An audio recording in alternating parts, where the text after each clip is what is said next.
I'm going to tell you about 3 deaths in my family. The first is my father's. He dies on a warm summer's morning in the little town of Omokoroa, just north of Tauranga.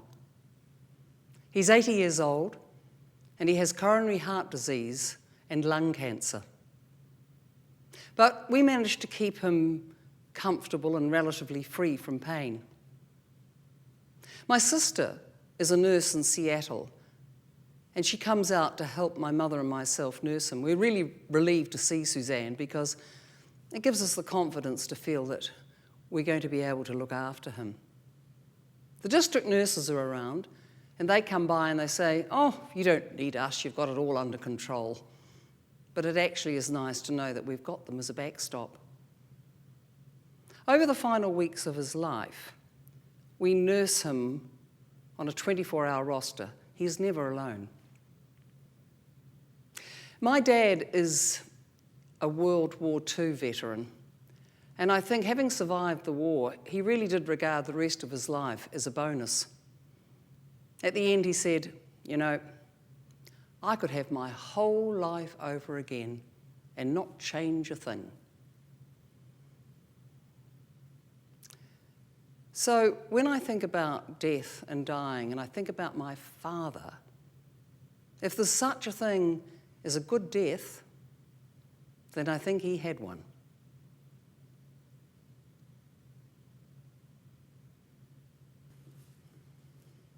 My mother's death, 9 years later at the age of 79, is a very different kettle of fish.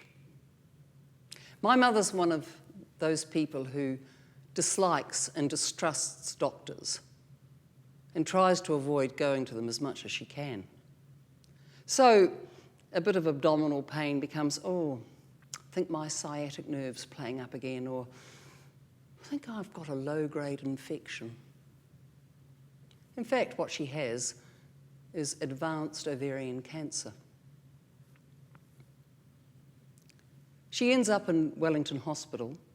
The surgeon operates and then says to myself and my sister Suzanne, who again has come out from the States, "There's nothing we can do for your mother. The cancer is widespread, and we think she's probably got a couple of months to live." We tried to give her an epidural, but unfortunately, it didn't work. And then comes the thunderbolt. And I'm afraid we're going to have difficulty controlling your mother's pain. 2 months of uncontrolled pain. I turned to my sister Suzanne and I said, "Sue, this can't happen." "It's all right," she says, patting her pocket. "I've got supplies." My sister suffers from a condition called thoracic cramps, and so she is prescribed, quite legally, morphine. She said, "I've stockpiled it, and if I have to use it, I will."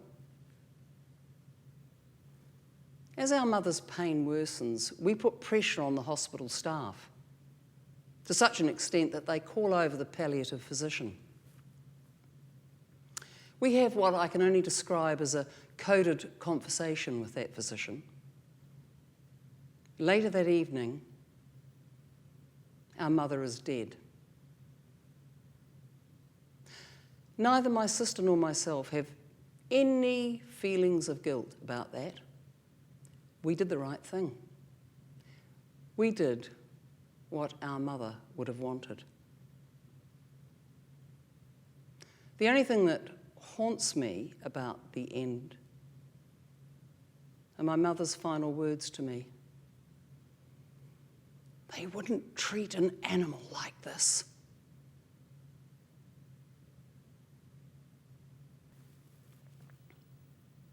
The third death is that of my sister Fiona, who dies at the tragically early age of 52 of lymphoma. When Fiona is made aware that her cancer is unsurvivable, she allows herself to be transferred to the hospice. Being the lawyer that she is, she says to the hospice staff, I want to die at the end of this week, and I want to know precisely what's going to happen to me. And so the staff tell her what that process will be. She sees her 2 teenage daughters, her partner, her friends.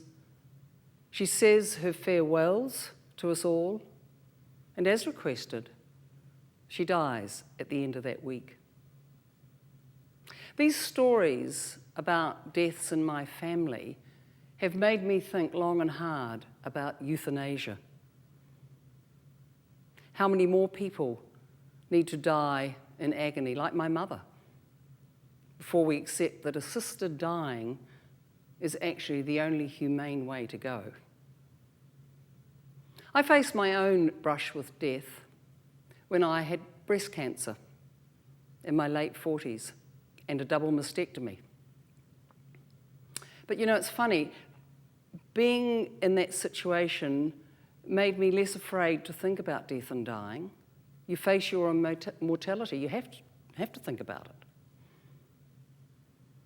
When David Seymour's bill was put before Parliament, the Euthanasia Bill, I decided to write a play about it. I called it Welcome to the Death Cafe, in which we explore the issues around euthanasia. Because of COVID-19, we weren't able to tour the play this year, so with my colleague and friend and fellow actor Annie Ruth, we revisioned that play, took some of the key scenes, and we've called it the Euthanasia Debate. So we have the general election coming up. We have a referendum deciding on the end-of-life choice issue. So please get out there and cast your vote. But before you do, think really carefully about this whole issue of euthanasia.